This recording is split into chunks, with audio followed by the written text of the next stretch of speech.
Hello friends, चलिए आज हम लोग एक नई सेशन की शुरुआत करने जा रहे हैं। और जैसा कि आप जानते हैं कि झारखंड पुलिस का जो इस तरीके से बहाली आया है यहाँ पे, और इसमें ये बहुत ही बल्क मात्रा में और बहुत ही ज़्यादा संख्या में शिक्षक दिख रहा है। तो उस भीड़ से आपको कैसे अलग निकाला जाए और साथ ही साथ उस भीड़ में आपको सिलेक्शन कैसे दिलाया जाए, क्योंकि सीटें तो लिमिटेड है। और जब सीटें लिमिटेड हो जाती हैं तो स्टूडेंट को एफर्ट ज़्यादा लगाना होता है। साथ ही साथ जब एफर्ट ज्यादा लगाना हो जाता है तो फिर यहाँ पे काम आ जाता है इंस्टीट्यूट, कोचिंग इंस्टीट्यूशन का काम यहाँ पे आ जाता है। जो जो आपकी राहों को, जो आपकी जो मंजिल है उसको आसान बनाता है। आसान बनाते हैं इन द सेंस कि सिलेबस आपको बहुत बड़ा है।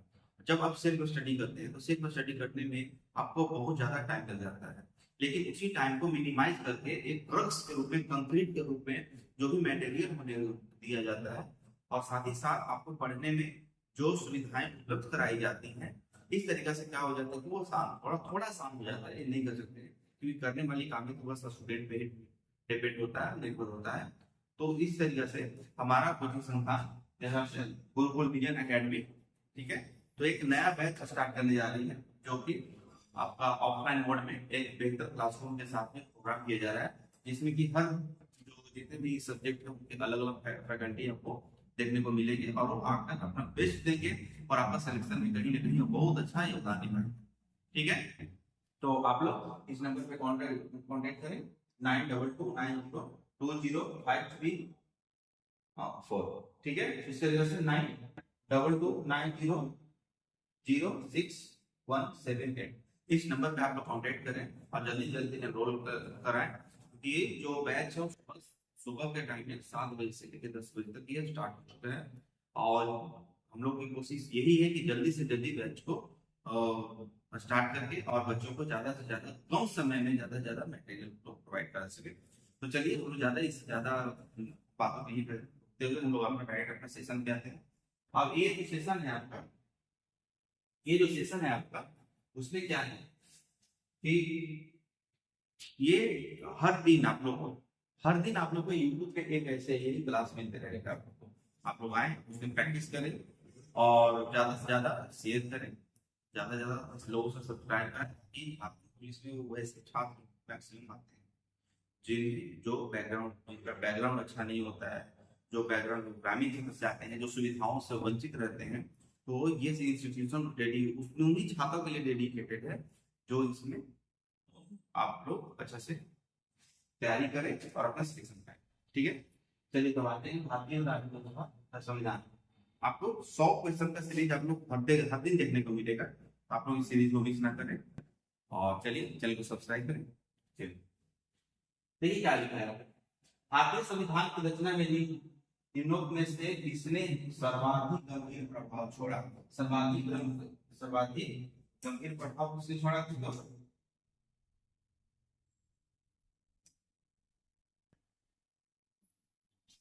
देखिए सर्वाधिक गंभीर प्रभाव कौन छोड़ा?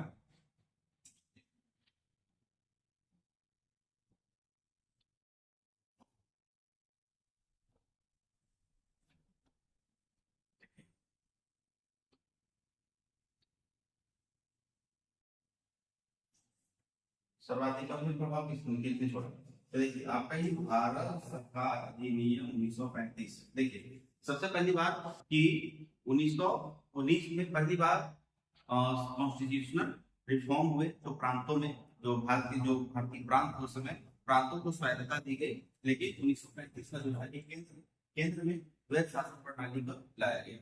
ठीक है, चलिए उसी तरीके से देखें कि जुलाई 1946 में स्थापित संविधान सभा के सदस्यों में निम्नलिखित से कौन शामिल नहीं थे? देखिए डॉक्टर राजेंद्र प्रसाद, के मुंशी, महात्मा गांधी, अब्दुल कलाम आजाद। आप लोग बताइए इसमें क्या होगा? तो देखिए इसमें क्या होगा? महात्मा गांधी थे। जब देश आजाद हो रहा था तो उस समय कांग्रेस की सदस्यता छोड़ चुके थे, और उनको ये भी बोला गया था कि आप आकर इसमें कांग्रेस का पद संभालें, स्वतंत्र भारत का राष्ट्रपति, प्रधानमंत्री, जो भी हर ऑफर दिया गया उनका। लेकिन ये महात्मा गांधी उसको निगलेक्ट करके उसको अपना छोड़ दिए कि नहीं, हमें ऐसा कुछ नहीं चाहिए। और उनका ये भी विचार था कि कांग्रेस को खत्म कर दिया जाए, कांग्रेस को खत्म कर दिया जाए। उनका ये विचार था कि आजादी, कांग्रेस की स्थापना 1985 में जब 1885 में जब हुई थी, तो उसका मेन मेन जो मोटो था, उसका मेन लक्ष्य था देश को आजाद कराने का, कि हाँ देश की आजादी में महत्वपूर्ण भूमिका निभाए।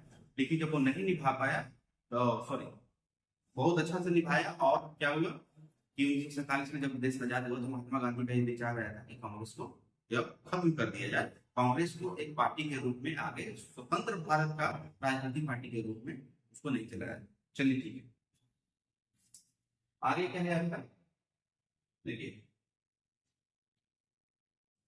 आपका क्या है, भारत में संविधान सभा गठित करने का आधार आधार क्या था।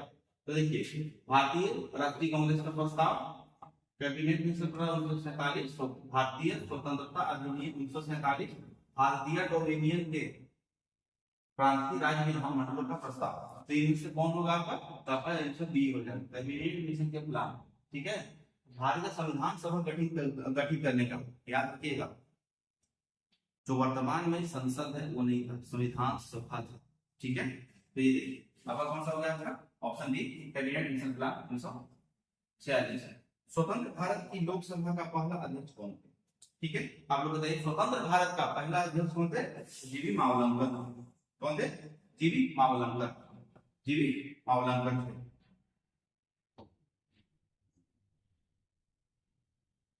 देखिए आगे क्या आपका, भारत की संविधान सभा का संवैधानिक सलाहकार कौन थे, संवैधानिक सलाहकार कौन थे, तो आपका ये आपका सर बी एन राव थे।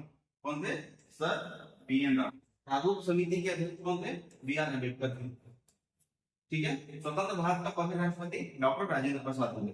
ठीक है, उसी तरीके से आ गया। देखिए संविधान सभा अपनाया गया था, कब अपनाया गया, अंगीकृत अधिनियमित अपनाया कब गया था। ठीक है, तो देखिए आपका अपनाया गया कब, 26 नवंबर 1950 को। ठीक है, 26 नवंबर 1949 को आपको अपनाया गया। अब इसको लागू कब किया गया, लागू किया गया था 26 जनवरी 1950। ठीक है, याद रहे कि 26 नवंबर 1949 को इसको अपनाया गया और लागू किया गया कब, 26 जनवरी 1950 को। भारत का पहला प्रधानमंत्री कौन था। ठीक है, देखिए आप ये जान लीजिए, भारतीय संविधान में कहीं भी उप प्रधानमंत्री का किसी भी आर्टिकल में जिक्र नहीं है। ठीक है, सिर्फ आर्टिकल 75 में ये बोला गया है कि भारत का एक प्रधानमंत्री होगा। ठीक है, प्रधानमंत्री होगा और मंत्रिपरिषद जो होंगे सब। ठीक है, तो उप प्रधानमंत्री का कहीं भी भारतीय संविधान में कोई जिक्र नहीं है। तो भारत का पहला उप प्रधानमंत्री कौन थे, तो ये आपको कौन थे, देखिए वल्लभ भाई पटेल। ठीक है, अगर एक पूछे कि भारत स्वतंत्र भारत का पहले गृह मंत्री कौन थे, तो ये सरदार वल्लभ भाई पटेल। ठीक है,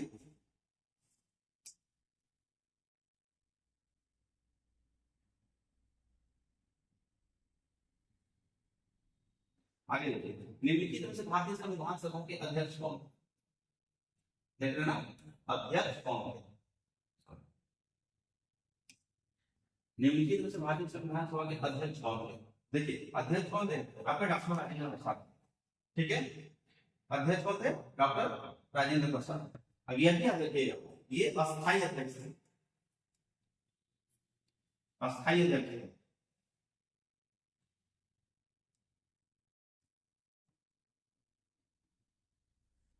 ठीक है, और अस्थायी अध्यक्ष होते हैं,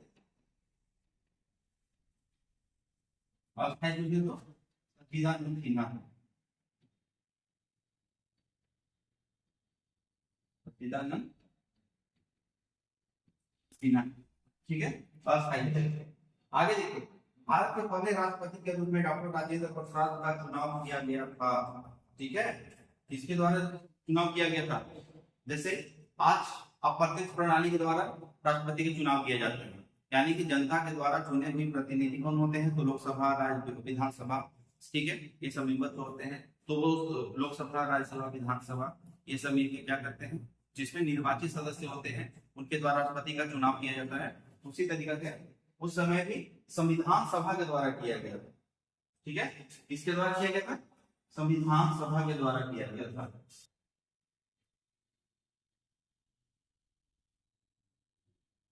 देखिए अब क्या आपका अगला अगला क्वेश्चन करते हैं लोग।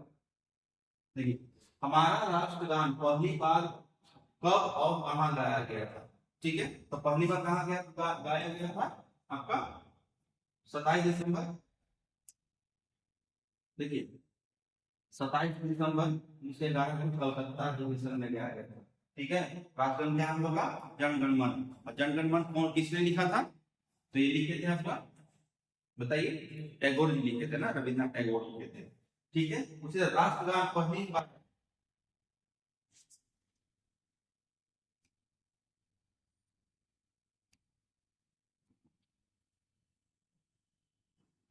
राष्ट्रगान पहली बार गाया गया था 1900। देखिए राष्ट्रगान यही रिपीट हुआ है क्वेश्चन। ठीक है, राष्ट्रगान पहली बार कब गाया गया था, 1947 1945। देखिए 1950 1951। तो देखिए आप लोग यहाँ पे ध्यान दीजिए 1911 में गया था, लेकिन अगर स्वतंत्र भारत का बोल दे, अगर स्वतंत्र भारत का पूछे तो 24 जनवरी 1950 को, 24 जनवरी 1950 को राष्ट्रगान को बनाया गया। ठीक है, तो यहाँ पे स्वतंत्र भारत में निम्नलिखित में से कौन पहली महिला किसी राज्य की राज्यपाल बनी, कौन बनी, चलिए बताइए। हाँ ठीक है, हाँ बताइए। ठीक है, तो देखिए इसमें कौन सा बताइए, राज्यपाल आपने कौन थी, सरोजिनी नायडू। सरोजिनी नायडू थी जो राज्यपाल बनी थी, कहाँ के, उत्तर प्रदेश के। अगर पहली महिला मुख्यमंत्री पूछ दे, अगर पहली महिला मुख्यमंत्री पूछ दे तो कौन से, सुचेता कृपलानी। कौन थी, सुचेता कृपलानी। ठीक है, पहली पहले प्रधानमंत्री पूछ दे तो इंदिरा गांधी। पहले देखिए ये राज्यपाल हो गई, राज्यपाल हो गई, ये मुख्यमंत्री हो गई, पहली मुख्यमंत्री हो गई, पहली प्रधानमंत्री हो गई, पहली प्रधानमंत्री हो गई। और देखिए विजया लक्ष्मी पंडित का नाम आपने सुना होगा, जवाहरलाल नेहरू की। तो ये क्या थी, यूएनओ, यूएनओ। ठीक है, संयुक्त राष्ट्र संघ, संयुक्त राष्ट्र संघ में भारत के तरफ से पहली महिला प्रतिनिधि। ठीक है, पहली महिला प्रतिनिधि। ठीक है, पहली महिला प्रतिनिधि थी। उसी तरीके से भारतीय संविधान लागू हुआ था, बताइए लागू कब हुआ था, देखिए 26 जनवरी 1950 को लागू। ठीक है, उसी तरीके से देखिए आप लोग, देखिए भारत में दल रहित लोकतंत्र का प्रस्ताव उसने दिया था। दल रहित लोकतंत्र का प्रस्ताव उसने दिया था, तो आपका ये हो गया जयप्रकाश नारायण कि भारत में कोई भी दल नहीं होना चाहिए। अगर दल होगा तो दलगत राजनीति होगी, दलगत राजनीति होगी तो ये सबसे ज्यादा प्रभाव किस पे पड़ेगा, देश की जनता पे पड़ेगा। ठीक है, इस तरीके से अब Jayaprakash Narayan. Doctor B R Ambedkar ने संविधान का हृदय और आत्मा किसे बोला था, याद रखिएगा, डॉक्टर बी आर अम्बेडकर। ठीक है, डॉक्टर बी आर अम्बेडकर किसको बोले थे, तो संवैधानिक उपचारों का अधिकार, संवैधानिक उपचारों का अधिकार। ये कब, ये कब कहा है, काका मौलिक कर्तव्य, मूल अधिकार, मूल अधिकार जो संविधान के भाग 3 में है। ठीक है, अब आप ये आर्टिकल 32 का बोल सकते हैं, आर्टिकल 32 का बोल सकते हैं।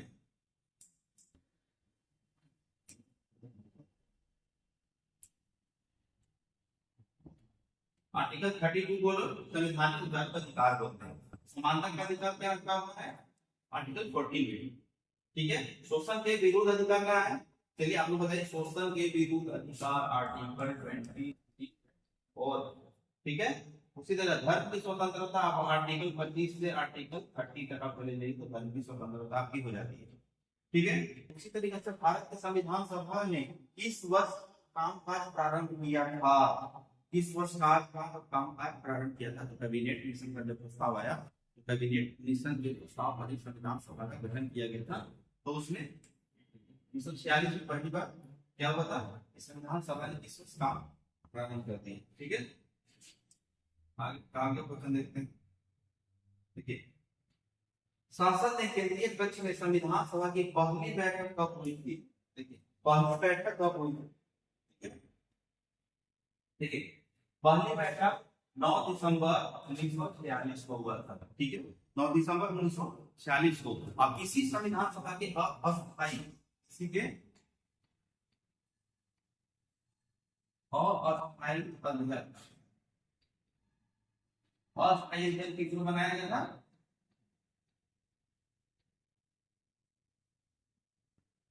सच्चिदानंद सिन्हा को बनाया गया था। सिन्हा को बनाया गया और फिर 9 अगस्त को, अगर ये 11 दिसंबर बोलते हैं तो यहाँ पे अस्थायी अध्यक्ष का चुनाव होता है। अस्थायी अध्यक्ष का चुनाव होता है और वो अस्थायी अध्यक्ष कौन थे, तो वही अपना राजेंद्र प्रसाद, डॉक्टर राजेंद्र प्रसाद। ठीक है, डॉक्टर राजेंद्र प्रसाद थे। उसी तरीके से ये भारतीय संविधान की प्रारूपण समिति के अध्यक्ष कौन थे। ठीक है, भारतीय संविधान के प्रारूप समिति के अध्यक्ष कौन थे, तो बताइए प्रारूप समिति के अध्यक्ष कौन थे। भारत के पहले प्रधानमंत्री जवाहरलाल नेहरू हो गए, पहले राष्ट्रपति डॉक्टर राजेंद्र प्रसाद हो गए, और जेपी कृपलानी जो हुए आपको सुने होंगे, बहुत अच्छे स्वतंत्रता सेनानी भी थे, और आपका सुचेता कृपलानी भी उनके हस्बैंड थे। ठीक है, उसी तरीके से एकात्मक सरकार की समस्त ताकत किसके हाथों में होती है। ठीक है, वो किसके हाथ में होती है, एकात्मक, याद रखिएगा, एकात्मक संघीय।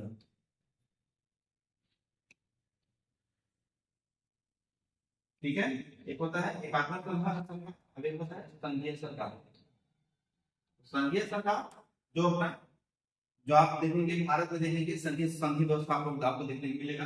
एकात्मक सरकार की व्यवस्था कहाँ मिलेगी, तो आपको यूनाइटेड स्टेट ऑफ अमेरिका यानी कि यूएसए में देखने को मिलेगा। तो एकात्मक सरकार की समस्त शक्तियां किसके हाथ में होती है, यहाँ पे होती है केंद्र सरकार में। ठीक है, केंद्र सरकार में होती गई।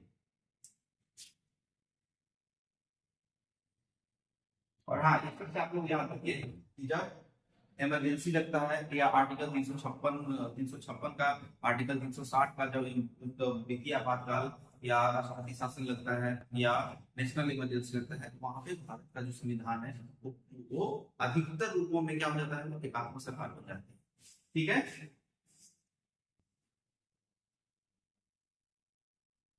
ठीक है, उसी तरीके से आगे देखते हैं हम लोग। देखिए यहाँ पे लिखा हुआ संविधान प्रारूप समिति के अध्यक्ष कौन थे, बी आर अम्बेडकर। कौन थे, B R Ambedkar. B R Ambedkar doctor Rajendra Prasad के बारे में जानते हैं, प्रधानमंत्री और श्री राजगोपालाचारी उस समय का अध्यक्ष कांग्रेस का। ठीक है, भारत के किस प्रकार का लोकतंत्र है बताइए, कैसा है, प्रत्यक्ष है, राष्ट्रपति का, प्रतिनिधियों का, तानाशाहियों का। ये प्रतिनिधियों का है। ठीक है, प्रतिनिधियों का है। उसी तरीके से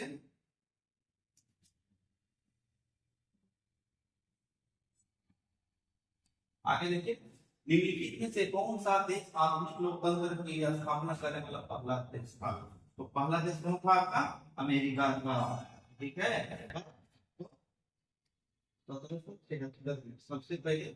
सबसे पहले याद रखिएगा फ्रांस की क्रांति हुई थी। इसमें मतलब कंफ्यूज नहीं करना है कि फ्रांस सबसे पहले लोकतंत्र आया था, तो नहीं, सबसे पहले लोकतंत्र कब आया था आपका अमेरिका में आया था। उसी तरीके से देखिए अब आगे क्या है, संविधान उद्घाटन के लिए 26 जनवरी के दिन क्यों चुना गया था, चलिए बताइए, इसको शुभ दिन माना गया था। ठीक है, तो इसका आंसर क्या होगा आपका, कांग्रेस ने इसे 1930 में स्वाधीनता दिवस के रूप में मनाया था। जैसा कि हम देखेंगे रावी के तर्क पे डॉक्टर पंडित जवाहरलाल नेहरू जब बोले थे कि आप अपना पूर्ण स्वाधीनता दिवस का जो घोषणा हुआ था, ठीक है, तो इस स्वाधीनता दिवस मनाया जाता है। भारत के संविधान का निर्माता किसे माना जाता है? भारत के संविधान का निर्माता किसे माना जाता है बताइए? महात्मा गांधी को निर्माता, ठीक है, बी आर अम्बेडकर को माना जाता है, ठीक है।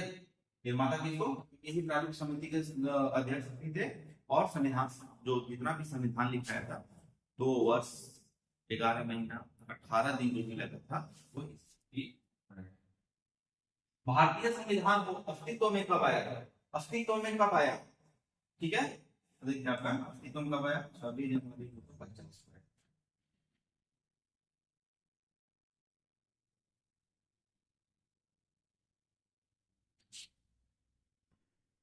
आगे देखिए, भारत में गणतंत्रीय दल की स्थापना किसने की थी?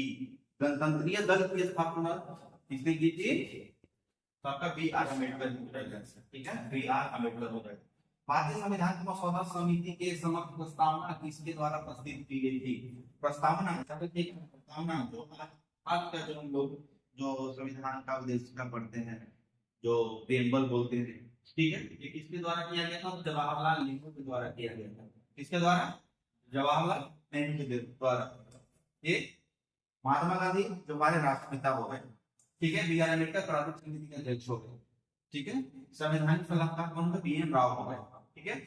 संविधान सभा ने यह किसने कहा था कि सरकारी नीति के निर्देशक सिद्धांत किसी बैंक के देय की तरह है, जिसका भुगतान बैंक अपनी सुविधा अनुसार कर सकता है। इसका वर्ड इसका मतलब समझिए।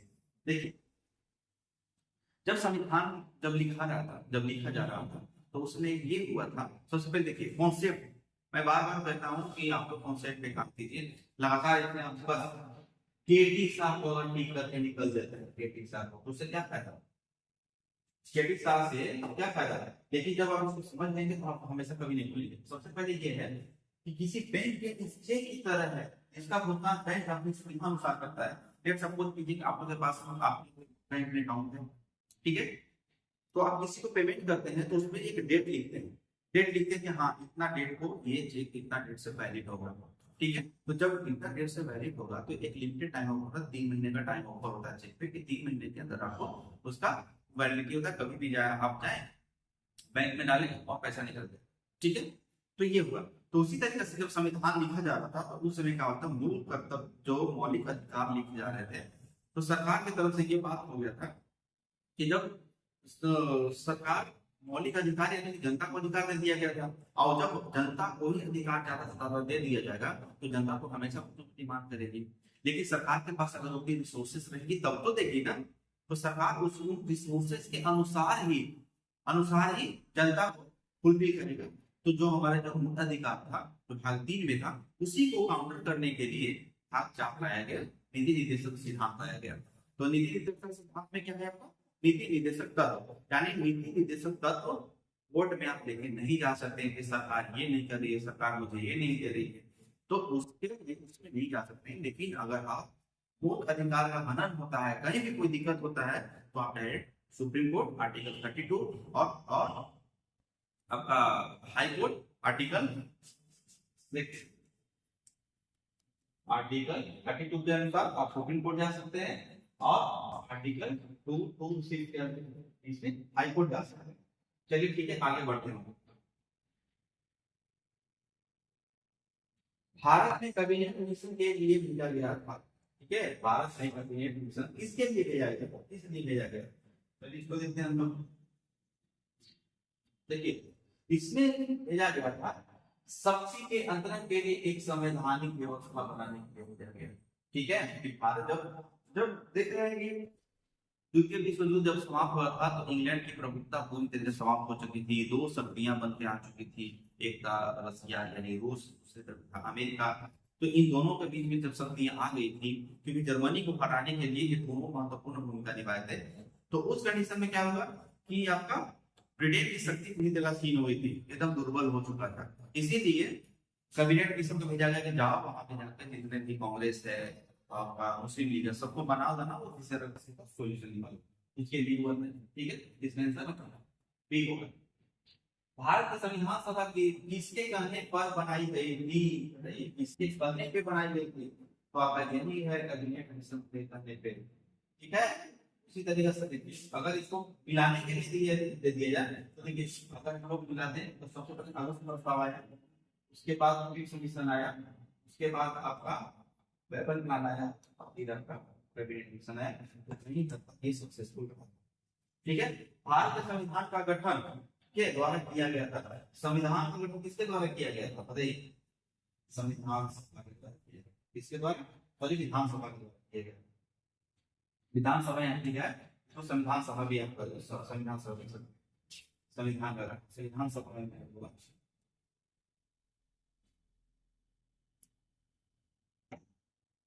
आगे देखिए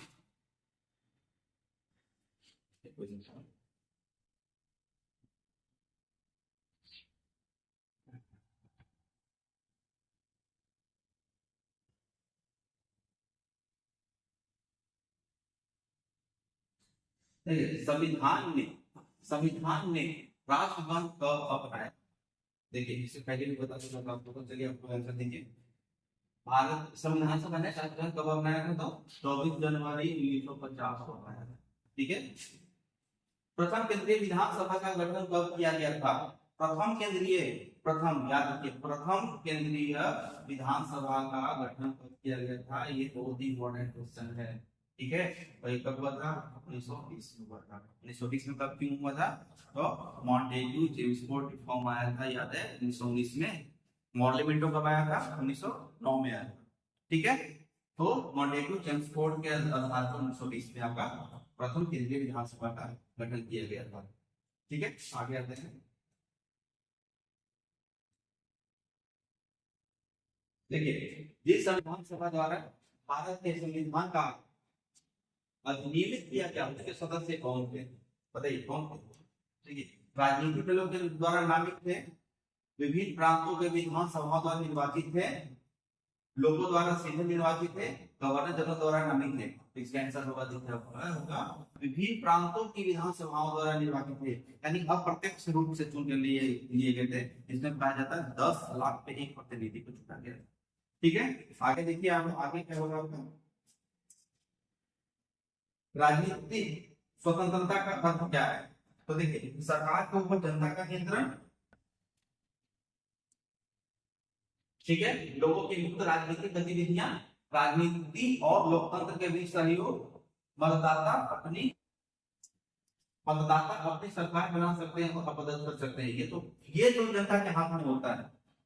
ठीक है, लेकिन ये नहीं होता है। अगर ये होता है, भारत में कोई भी ऐसे मुख्यमंत्री वैसे प्रधानमंत्री नहीं जिसकी सत्ता नहीं गिरता। सोचिए, अपना झारखंड में देखिए ना, झारखंड का ही वो हाल देखिए। झारखंड में हाल ही आया है, कितना दिन में आया? कुछ नहीं आया।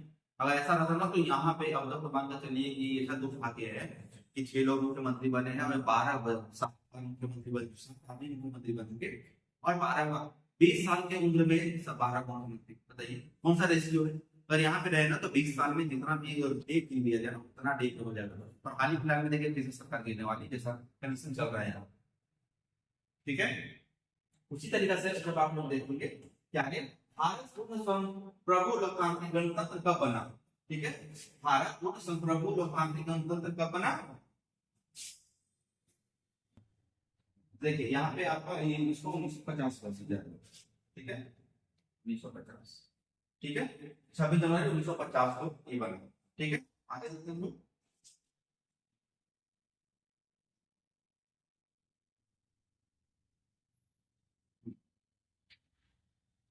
निम्नलिखित में से कौन भारतीय संविधान के प्रारूप समिति के सदस्य नहीं थे? ठीक है, प्रारूप समिति के अध्यक्ष कौन थे? अगर अध्यक्ष होते तो डॉक्टर बी आर अम्बेडकर हुए, और सदस्य नहीं थे तो राजेंद्र प्रसाद सदस्य नहीं थे। निम्न में से किस अधिनियम में भारत के शासन को क्षेत्रीय विभाजन किया गया था? ठीक है, क्षेत्रीय विभाजन कब किया गया था? याद रखिए कौन सा? भारत सरकार अधिनियम 1858 में किया गया। ठीक है, आगे देखते हैं हम लोग। देखिए, निम्नलिखित में से किसने पहले 1935 में संविधान सभा का प्रस्ताव दिया था? बताइए कौन दिए? संविधान सभा का प्रस्ताव कौन दिए थे? तो यहाँ पर सबसे पहले एम एन राव दिए। याद रखना है, एम एन राव दिए थे। बाकी निम्नलिखित में से किस अधिनियम द्वारा केंद्र सरकार की सदनीय स्वास्थ्य प्रणाली याद है? केंद्र में अगर राज्य पूछ दे तो 1919 हुआ, लेकिन अगर केंद्र में पूछ दे तो 1935। ठीक है, आगे देखते हैं हम लोग। भारतीय संविधान का प्राधिकार स्रोत क्या है? प्राधिकार स्रोत मतलब अधिकार का स्रोत क्या है? सबसे पहले होता है ना कि स्रोत क्या है। स्रोत तो उसका हो जाएगा भारत के लोग, जैसे बोलते हैं ना हम भारत के लोग। ठीक है, हम भारत के लोग। बंधुत्व का अर्थ क्या है? बंधुत्व का अर्थ क्या है? भाईचारा। ठीक है, भाईचारे की भावना, भाईचारे की बंधुत्व कब लाएगा था? तो जब 1975 में जब देखते हैं कि इमरजेंसी जब लगाया गया था तो उस समय बहुत ज्यादा हलचल हुआ था। तो 1976 में जब संविधान संशोधन हुआ उसमें बंधुत्व को ज्यादा प्राथमिकता देकर शुरू हुआ। उसी तरीके से देखिए भारत संविधान का गठन किसके द्वारा किया गया था? तो आपको बताया विधानसभा के द्वारा। क्वेश्चन है।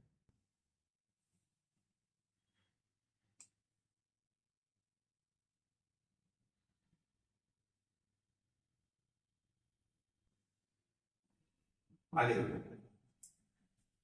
निम्नलिखित में से संविधान संशोधन समिति के अध्यक्ष कौन थे? ठीक है, इसके संविधान संशोधन समिति के अध्यक्ष कौन थे? बस आपका बिहार भारतीय संविधान में कितने भाग हैं? ठीक है, कितने भाग हैं? तो आपका 25 भाग। कितने भाग है? 25 भाग। लेकिन जब देश आजाद हुआ था उस समय कितने भाग थे? 22। ठीक है, तो ये आपका जब आजादी के बाद इसको ऐसे याद रखते हैं हम लोग। ठीक है, ये 22 भागों का संविधान निर्माण के समय। ठीक है, अब ये वर्तमान समय, वर्तमान में ही। ठीक है, प्रारूप समिति के अध्यक्ष कौन थे? प्रारूप समिति के अध्यक्ष कौन थे? बताइए, इतना बात जानना चाहते हैं आप लोग। ठीक है, प्रारूप समिति के अध्यक्ष कौन थे? तो आपका डॉक्टर बी आर अम्बेडकर। किस किस भारत सरकार अधिनियम के तहत पहली बार विधायिका में कुछ निर्वाचित प्रतिनिधि को मंजूरी दी गई? क्या कीजिएगा, इस फसल में पहली बार कुछ निर्वाचित प्रतिनिधि को मंजूरी दी गई। ठीक है, इसका आंसर आपका हो जाएगा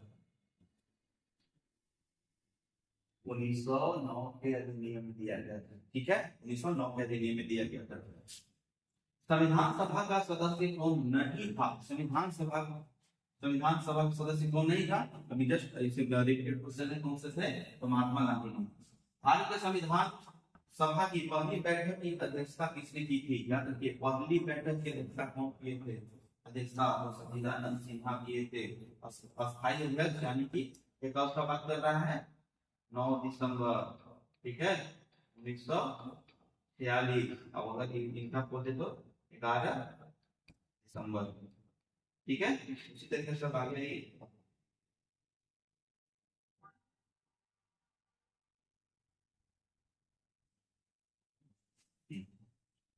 आगे आते हैं। यहाँ पे भारतीय संविधान के किस भाग में नगर पालिकाओं को के बारे में बताया गया है? कब कहाँ बताया गया है? भाग 9 में, भाग 7, भाग आपका 11, भाग आपका 8। इस सब के बारे में आप लोग बताइए इसमें क्या है।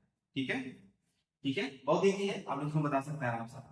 जैसे कि आपका हो गया इसमें सूचियां हैं, साथ में सूचियां हैं। कितने सूची है?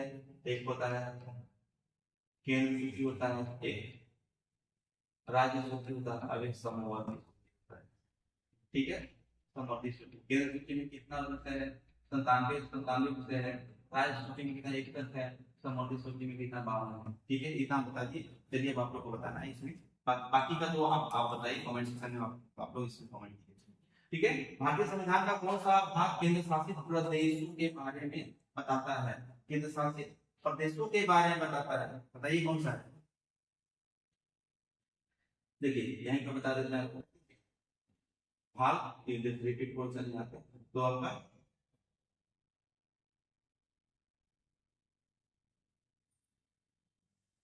हाँ ठीक है, ठीक है। देखिए भाग 9 जो हो गया था, एक मिनट,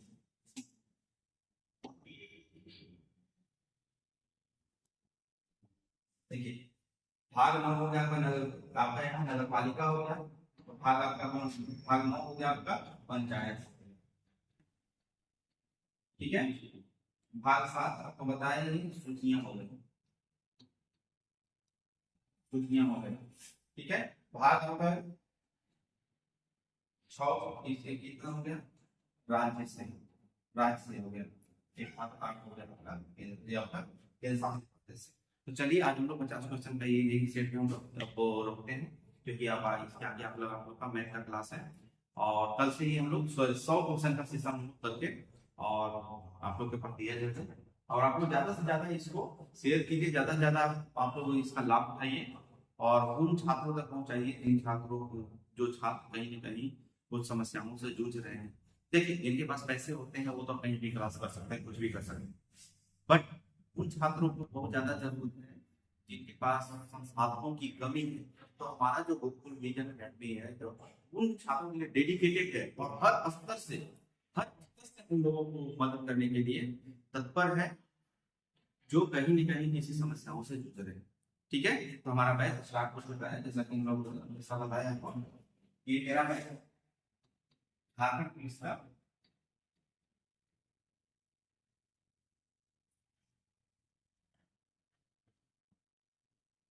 झारखंड पुलिस का बैच 7 बजे से 10 बजे तक अपना हो सकता है, मॉर्निंग में टाइम, मॉर्निंग के टाइम में स्टार्ट हो चुका है। और इतना दावा के साथ कह सकते हैं कि आपको यहाँ पे बेहतर फैकल्टीज मिलेंगे, साथ ही साथ फ्री कॉस्ट ऑफ मटेरियल मिलेगा, आपको कोई उसका कॉस्ट अलग से नहीं लिया जाएगा, और कुछ भी नहीं है, बस आप आए, आप पढ़ें, एक बार मौका दें, उसके बाद देखते हैं हम लोग कितना अच्छा से कर सकते हैं। तो चलिए, हैप्पी नाइट।